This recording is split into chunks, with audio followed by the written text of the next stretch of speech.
a genuine death has taken place, a slaying has occurred, or a taming.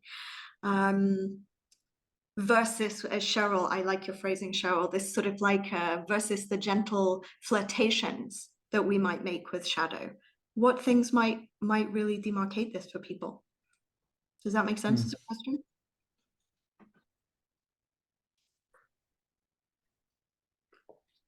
I want to say what I mean, you have to go through it on the other side. Then it loses its power. It's something about the flirtation means that you're still at odds with it and that there's a tension still, almost like energy, you like a magnet. You get closer to it and it starts to move. You could feel that tension there. That's a flirtation. There's a polar opposite force. But the difference between coming through the ordeal and the flirtation or the innermost cave, the approach, is that if you truly surrender, there's no more resistance.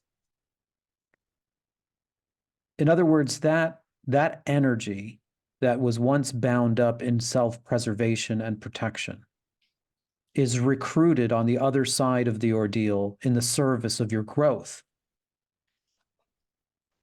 So think about how much energy is expended in resistance and fear, in an unimaginable amount of energy. And yes, you flirt with it every once in a while, and then you find your safety zone, and then you flirt with it and you find your safety zone. But there's still this dance and tension in which energy is basically bound up into protecting you from this thing.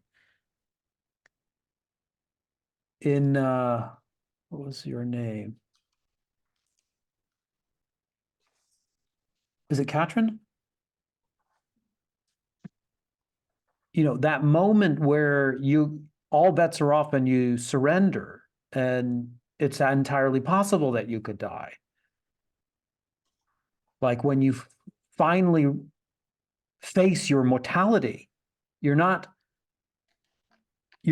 hiding from it and then it's rearing its head and then you're hiding from it and then it's rearing its head. The denial mechanism no longer works and you go right into it and you face it entirely.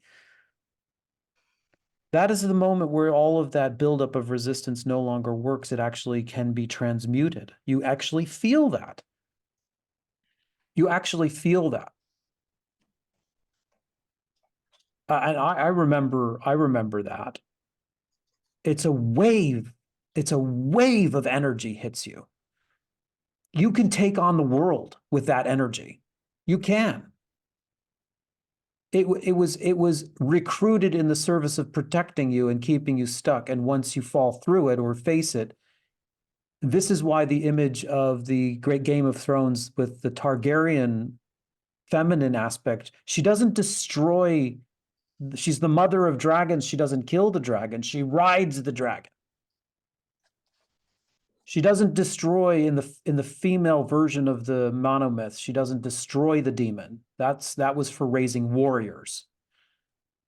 In the feminine aspect, she rides that energy towards creativity, towards birth, towards power, towards bringing people together.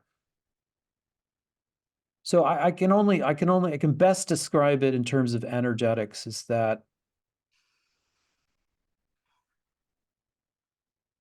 it's powerful energy like built up behind a dam that finds its channel. And then there's a rush. It's released. It's liberated.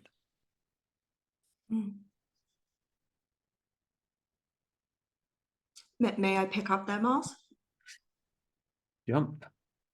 And I would add that in total agreement with Miles, but also that the description of the energy moving in that way could also, we could misinterpret as to what the felt experience of this moment would be like, right? That when we're talking about this archetypal death and rebirth and the ordeal, we could also get playful and consider that, yes, maybe we slay or tame the dragon, or maybe the dragon slays us.